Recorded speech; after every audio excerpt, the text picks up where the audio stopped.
How could a narcissist not love me? Do you ever have that question? Is that something that plagues you at times? If you've invested so much love, so much care into that other person, and they just walked away. They just made you feel like nothing and they just disappeared. And oftentimes that question resonates in people's minds of like, how could that person not love me?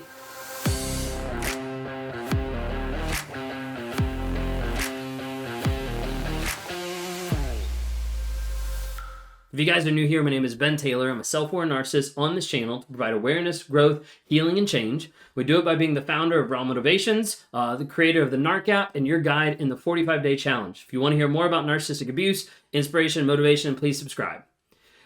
What I want you to understand is when you're in those moments of like, wait a second, I love them so much, how could they not love me? I first want to validate and have you understand you loved a lot.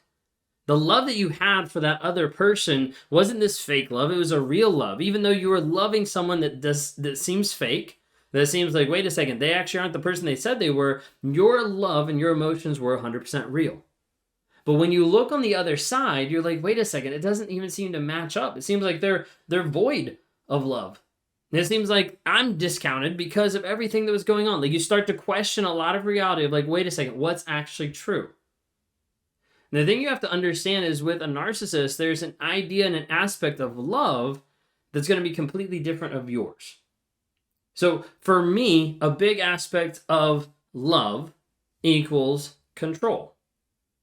Growing up, I started to get through the idea of that love with being with someone else, that love, that high, that peace was an aspect of how much I actually had in their life, of how much actual leverage and control I had over a different person. So for me, it was something that how much I engaged with them, how much I knew about them, how much I controlled the things that they did or said was really, really important. And I want to give you a glimpse into that. We'll talk a little bit more about it here in just a minute, but I want to give you a glimpse into that. When we talk about narcissists, sometimes people say narcissists, they just love the best they can. They just have their version of love and that's the best you're going to get. Okay. Well, if that's the case, then if you want to ascribe to that thought process, then you just have to lower your expectations, be with someone who doesn't care about you and magically think it's love. Okay. But a lot of times what's happening that people don't want to acknowledge is narcissism and narcissistic personality disorder, how it's interacting with another person is extremely transactional. Of what I give you, I need to make sure I'm getting. Or what I'm putting out there, I need to make sure I'm putting a small investment into you so I can get a big return. Very much looking at people and looking at different things happening in their lives as being hey, this is very transactional. I want to get something out of it. As a result, most narcissists will view people as objects. People as meant to be able to serve you. To be able to get what they want from that person. So for me, in the workplace, a huge aspect in the workplace was people were just a number. They weren't really people. They weren't really people that I would invest in. And as I had to learn about personalities and learn about teams, and I had to start putting together this investment into other people that felt weird and felt odd. Because it wasn't something I wanted to do. I just wanted to pump out the numbers and be look, this is what we got. I didn't want to really invest in other people because I didn't see any purpose in it because they were only meant to serve me. And so as a result, reducing people to objects of hey, that asset goes here so I can get this, so I can do this, whatever it might be. You see, when the aspect would be whatever you're putting in, narcissists I want way more out of that. Okay? And as a result, it ends up treating people like objects. Of hey, this is something that I just did. You need to respect me. I came home today, so you should respect me. I pay the bills, so you better give me sex. I do this. And it's always an idea of the I leads it, the ego leads it of hey, I did all this stuff, so you owe me. You owe me because of X, Y, and Z. That has been my thought process for a long period of time. I came home. I didn't go out and be with someone long-term. I was just with someone for the afternoon, but I came home. So that means you should give me what I want. That's how screwed up the thought process was. Okay. So if I do this, then you do this. Okay. Looking at every different thing of hey, this is a transaction of I want to get what I want in the moment right away, whatever it might be. Okay. oftentimes in this transactional like back and forth, it's not really what people would put as a definition of love. Doesn't seem very loving of, this back and forth, this transaction piece. Okay. And a lot of times people get like the idea of like, oh, like that's maybe just the best that they can love, when in reality, what they're doing is they're just reducing their worth to deal with that kind of love. Okay. I heard a phrase one time that someone said to be loved means to be fully known. Of like starting at the basis of like developing honesty with another person to develop emotional intimacy to lead to that big connection with another person. But oftentimes when you're in a relationship with a narcissist, you don't really know who you're talking to. You don't really know what's going on the other side because there's not that honesty, that transparency, that vulnerability of what they're actually feeling and experiencing. And as a result, any intimacy that's there is typically just sexual, and it doesn't have that emotional level to be able to actually build a connection with another human being because of the fact that you don't know who you're dealing with. You see, when it comes down to it, all people can't love another with ego in the way.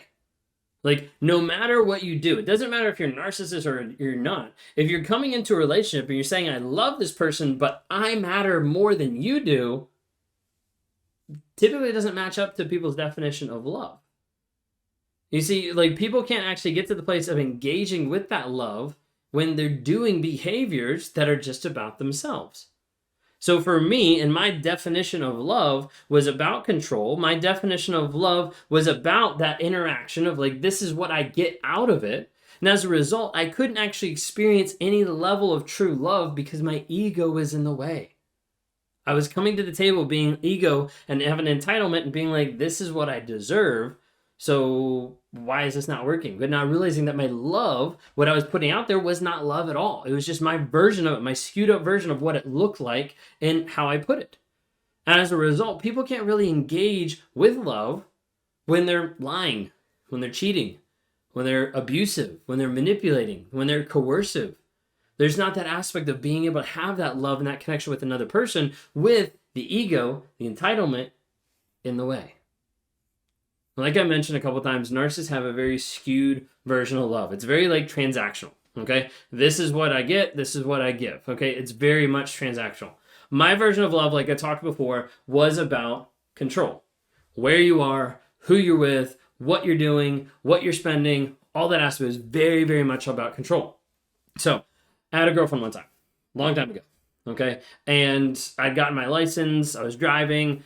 She finally got to the place where she got her license, got a car. And for me, that was a huge moment that I got really upset because it was bringing up shame and guilt, but it was bringing up the possibility of rejection.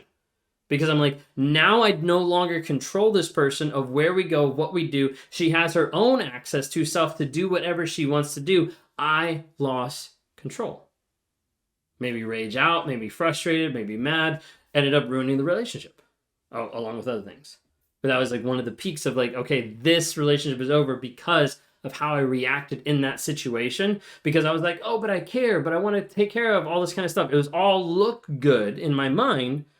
But in the end, that love aspect was all about how can I control to make sure that I get what I want and that I have access to what I want when I want it. Okay? That piece that I didn't want to actually acknowledge continued throughout all my relationships of thinking that love was control into my marriage. And then when I didn't have that control, would go find other places, like all that kind of aspect. Like love for me was control, transaction. It was entitlement. And the thought process behind that with a lot of narcissists is the idea of the other person in the relationship or other people in the world are meant to serve them. I've talked about sometimes like the God complex or the idea of narcissists viewing themselves as being the best ever to be able to hide from their insecurities of guilt and shame and the different things that are inside. And as a result, they project a big image of like, I'm the God of the universe. I'm the biggest, I'm the best, I'm the brightest, all those different things. And as a result, you should give me. Like you should give me what I want. You should give me what I expect. That automatic compliance, as it talks about in the DSM-5, of being a different characteristic of, hey, I expect that entitlement, I expect that compliance piece to happen right away because I deserve it.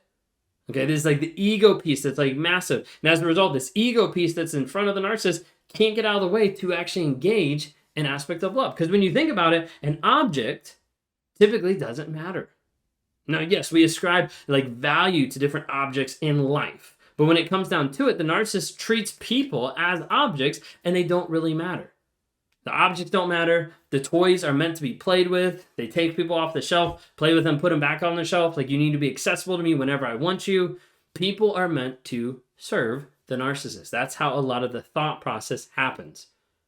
So walking through all of this, to kind of recap, some of what I'm trying to walk you through is this is how we get to the place of saying, hey, I don't love you. I don't care about you. Like, this is how the narcissist like flips it off of like any type of love and affection you're giving to the narcissist. They're just like, whatever, like, I'm done. I'm going to the next person. Because of the skewed version of love being very transactional, and then love also having this idea of thinking like, hey, you're just an object meant to serve me. Maybe you see my video about how like narcissists will call you a toaster, like different things like that, because like that's the idea of you're an object in the narcissist's life to be able to serve them, to be able to pump up their ego, to be able to help them deal with any guilt and shame so they don't have to do it. They can project on you all the blame, everything else. But that is the idea that people are objects meant to serve the narcissist. And that's how they get to the place of like, hey, I don't love you. I don't really care about you. It's transactional. It's just something that I want. It's just something that I'm going to get. Last but not least, if you're struggling with this and you're not really sure of like, wait a second, like, is this going? I'm still confused. You might be dealing with a trauma bond. If you're dealing with a trauma bond, I would love to be able to help work with you, to be able to help get you clarity and to help get you to process the story that you're believing that is probably based on fiction or fantasy, but not the reality of what's actually going on. I also want to invite you to check out the Clarity Challenge. It's a 45-day Clarity Challenge to discover you after toxicity. You'll be able to come back to the place and break free from the fog, the triggers that are controlling you, that are making you react, all these different things to get clear about who you are and the direction you need to go. You can go to claritychallenge.net. If you want to talk to me one-on-one, you can go to rawmotivations.com. If you like what you saw here at all today, then please subscribe. Would love to be able to interact with you in the future. Thanks so much, and y'all have a great day.